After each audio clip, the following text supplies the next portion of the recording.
A paz de Deus, nosso Pai, e de nosso Senhor Jesus Cristo.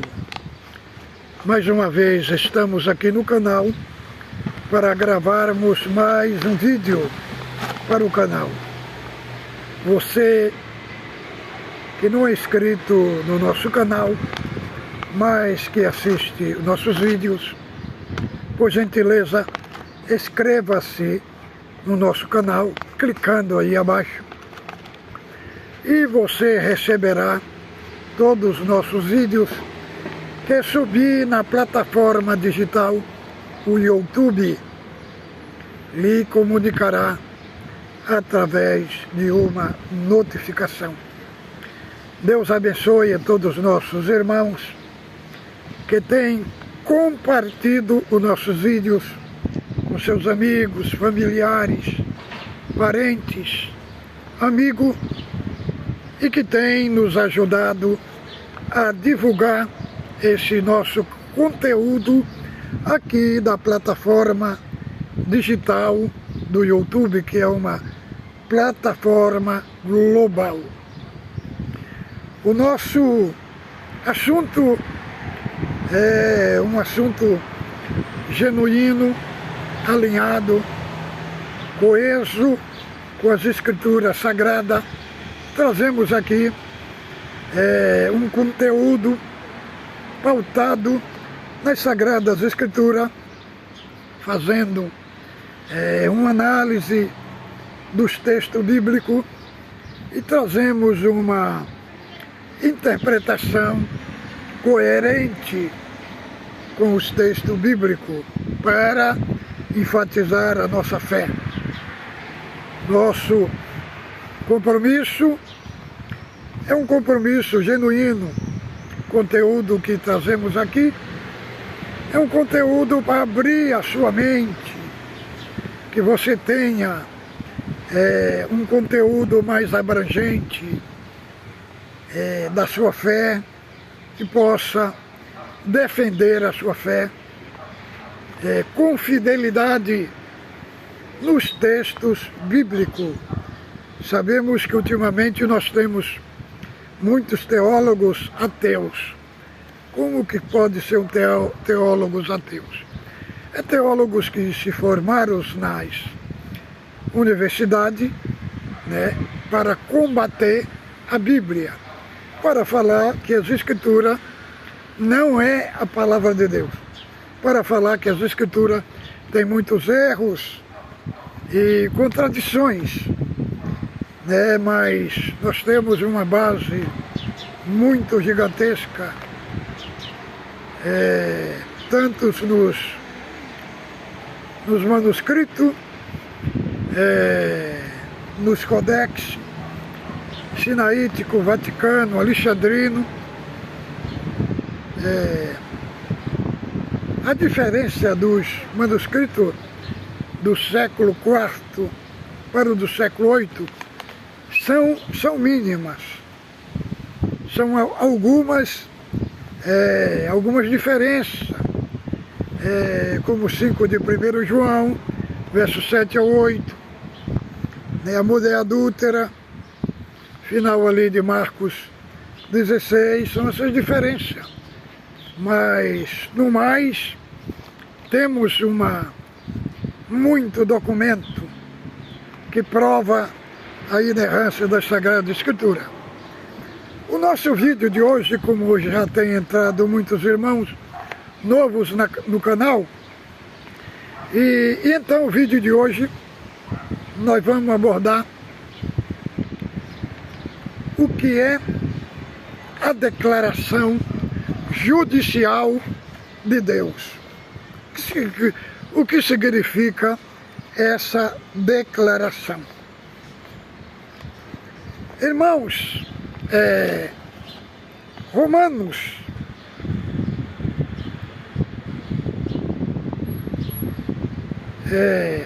Romanos 5:12, 5:12, lá fala: portanto, assim, Como por um homem entrou o pecado no mundo e o pecado, a morte, assim também a morte passou a todos os homens, porque todos os homens pecaram. Aqui, a Escritura Sagrada, ela nos apresenta Adão como o cabeça da raça humana. Automaticamente, quando Adão pecou, todos pecaram e destituídos foram da glória de Deus. E aí, Paulo faz um paralelo entre o primeiro Adão e o segundo Adão vivificante. Porque um só pecou e todos morreram. Mas a justificação veio de muitas ofensas para a justificação. Então,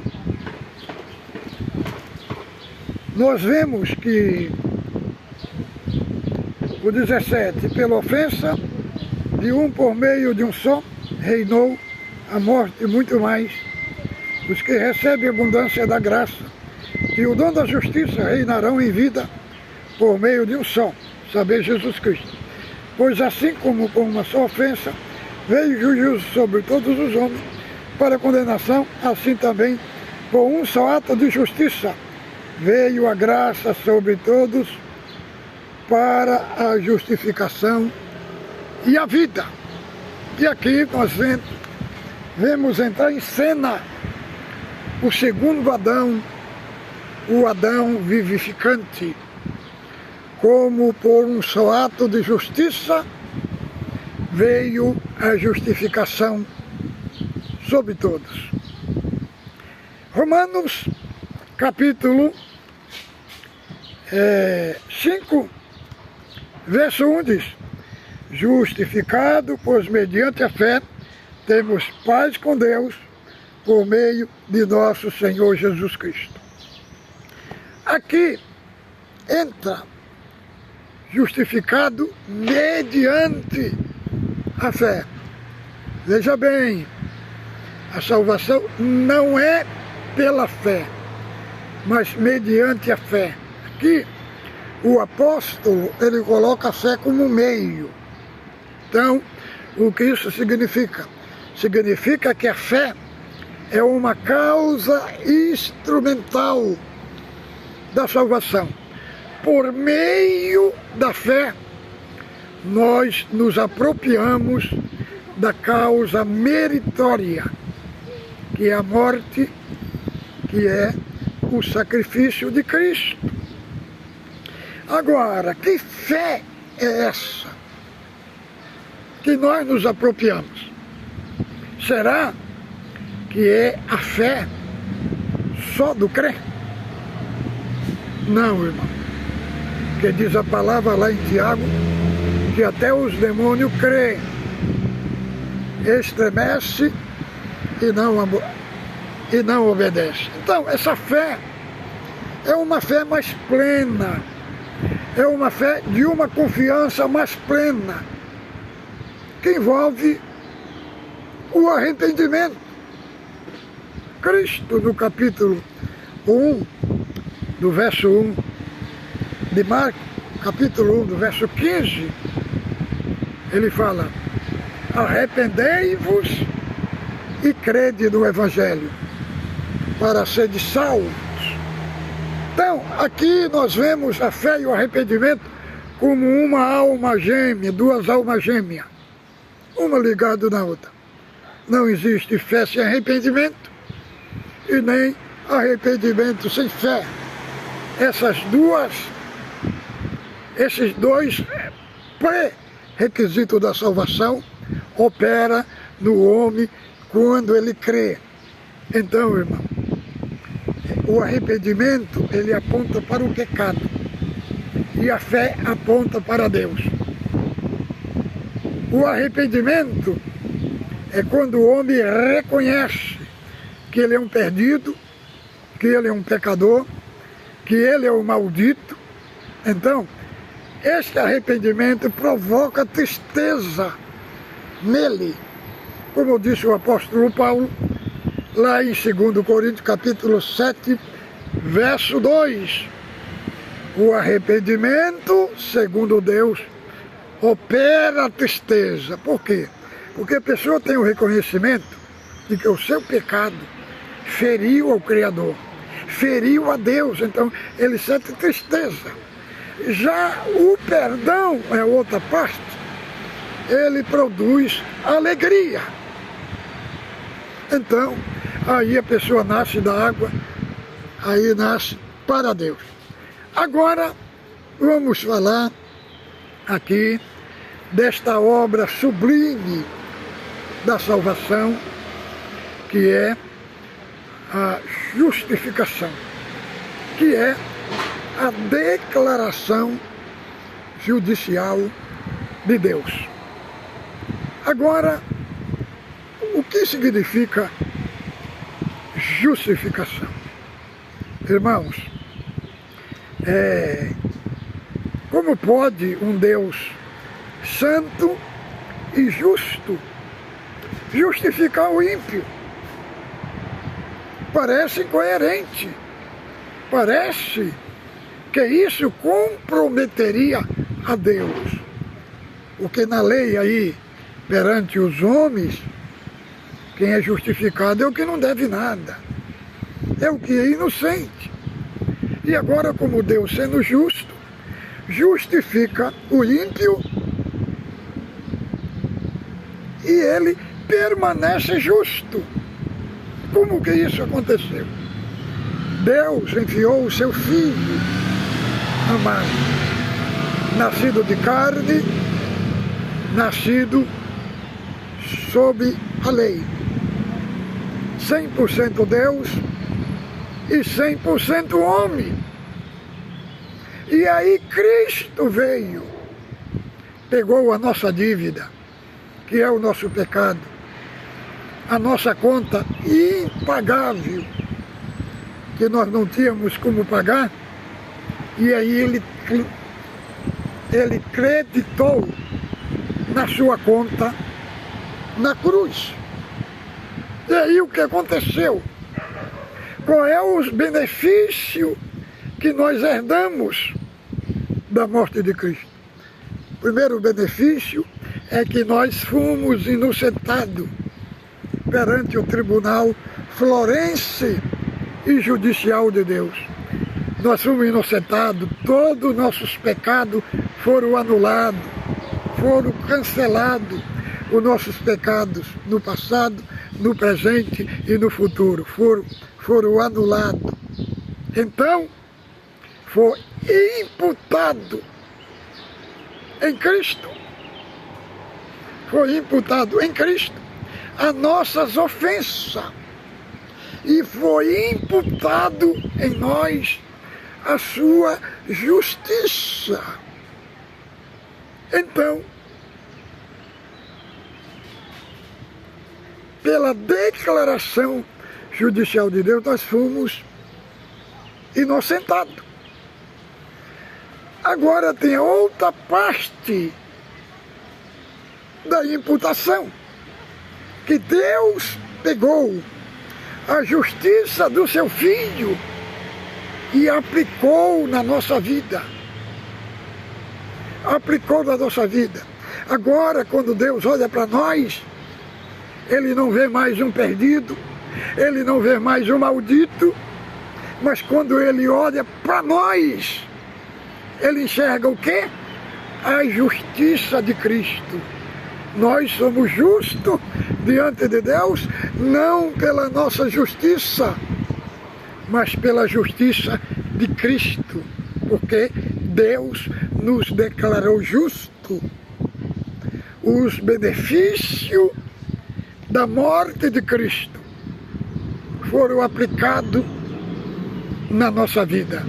Agora nós temos paz com Deus por nosso Senhor Jesus Cristo, porque nós éramos inimigos de Deus. Aí que entra a doutrina da propiciação. Deus, Cristo, através da sua morte, nos fez propício para com Deus. Nos reconciliou.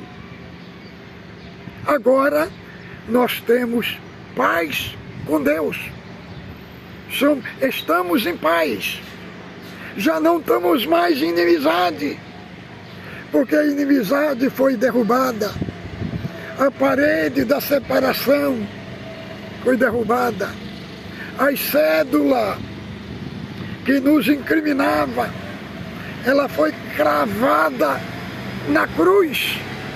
E agora nós não devemos mais nada. Agora fomos reconciliados pela morte do seu filho. Agora nós temos paz com Deus.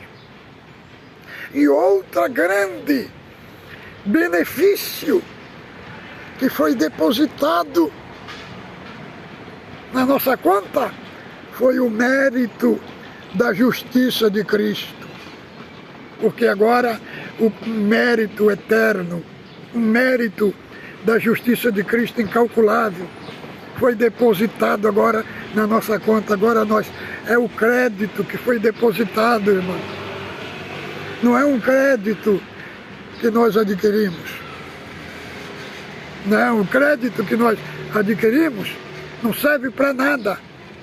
Diz lá em Isaías 64:6, que as melhores justiças dos homens diante de Deus são comparadas como trapo de imundícia.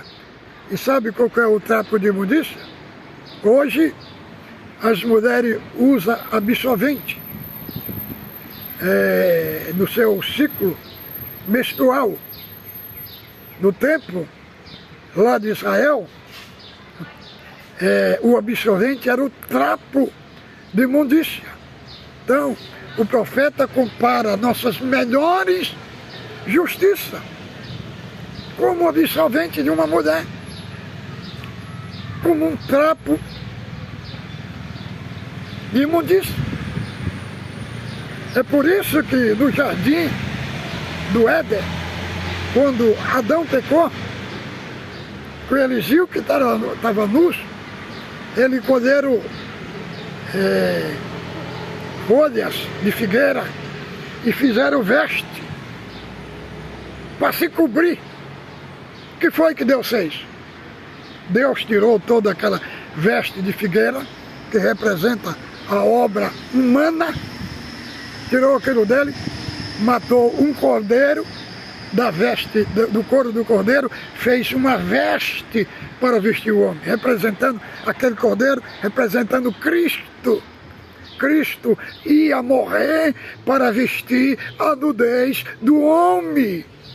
Irmãos, que coisa linda! Que coisa magnífica! É este assunto glorioso, impactante. Então, diz aqui, 1 Coríntios, vamos ver aqui, 2 Coríntios 5:21. Vamos ver aqui o que a Escritura fala para nós.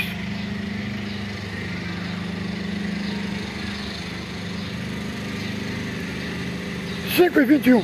Aquele que não conheceu o pecado, ele o fez pecado por nós, para que neles nós fomos feitos justiça de Deus. O que está querendo dizer? Se fez pecado, não que Cristo se fez maldita, mas ele é a oferta única pelo nosso pecado, né? Para que nós fôssemos feitos neles justiça de Deus. Quer dizer, nós fomos justificados, agora somos filhos de Deus. quando nós não éramos filhos, nós éramos réu. Era um réu diante de um juiz. Agora somos um filho diante do Pai. É por isso que o apóstolo Paulo enfatiza isso, Romanos capítulo 8, versículo 1. Agora, portanto, agora, nenhuma condenação há para os que estão em Cristo Jesus, que não anda segundo a carne, mas segundo o Espírito. Então, o apóstolo ele faz uma analogia, ele faz uma conjunção aqui, uma conjunção adversativa, que onde tem as palavras portanto, pois, porém, mas, entretanto, são conjunções adversativas querendo nos levar lá atrás, no capítulo 7. O que aconteceu no capítulo 7? Capítulo 7, Paulo trata do aspecto do homem morto do pecado. Ele faz uma analogia do casamento. Todo tempo que a mulher vive, que o homem vive, a mulher está ligado a ele pela lei. Morrendo ele, então o marido ali representa a lei. E nós, os que estavam debaixo dessa lei, representa a mulher, a esposa. E aí, automaticamente, quando nós morremos para o pecado, foi desfeito esse casamento, foi desfeito esse matrimônio. Então Paulo fala de um aspecto, o homem estando dentro das profundezas do abismo. E aí depois ele vai fazer um contraste com o capítulo 8, o homem já lá nas montanhas excelsas da glória. Ele fala assim, portanto, agora nenhuma condenação há para aqueles que não andam segundo a carne, mas segundo o Espírito. Por quê? Porque nós contraímos um novo matrimônio, nós contraímos uma nova núpcia com Cristo, nós contraímos um novo casamento com Cristo. Agora, os frutos desse casamento, ele aborda, são os frutos para a vida. O fruto do velho casamento eram os frutos para a morte. Era adultério, era concupiscência. Agora, os frutos desse novo casamento são os frutos para a vida. São os frutos daquele que é nascido de novo. Então, irmão, a justificação trouxe todos esses benefícios. Hoje, agora, estamos livres da condenação, do castigo do pecado. Por isso que o Senhor Jesus fala lá em João 5,24. Em verdade, vos digo que aquele que crê no Filho tem a vida eterna, não entrará em condenação, mas passou da morte para a vida. Então, nós temos, irmão, a vida eterna. E a vida eterna aqui, nesse sentido, é uma vida com qualidade. Como o Senhor Jesus falou lá, que aqueles que crêem no Pai têm a vida eterna. E a vida eterna é crer no Pai e crer no Filho. Então, irmãos, a justificação, fomos justificados. Os benefícios que foi aplicado a nós é porque os nossos pecados foi cancelado. Nós estamos em paz com Deus. A culpa da condenação já não está mais em nós. Somos livres. Temos liberdade. Temos acesso livre ao Pai em o seu Espírito. O véu do templo foi rasgado e nós temos a liberdade para com Deus. Por isso que lá em Apocalipse fala que nós fomos feitos reis e sacerdócio. Nós estamos dentro de um reino sacerdotal. Nós oferecemos sacrifício de louvores a Deus, intercedendo um para os outros. Veja o que diz em 1 Pedro, para terminar aqui esse nosso assunto.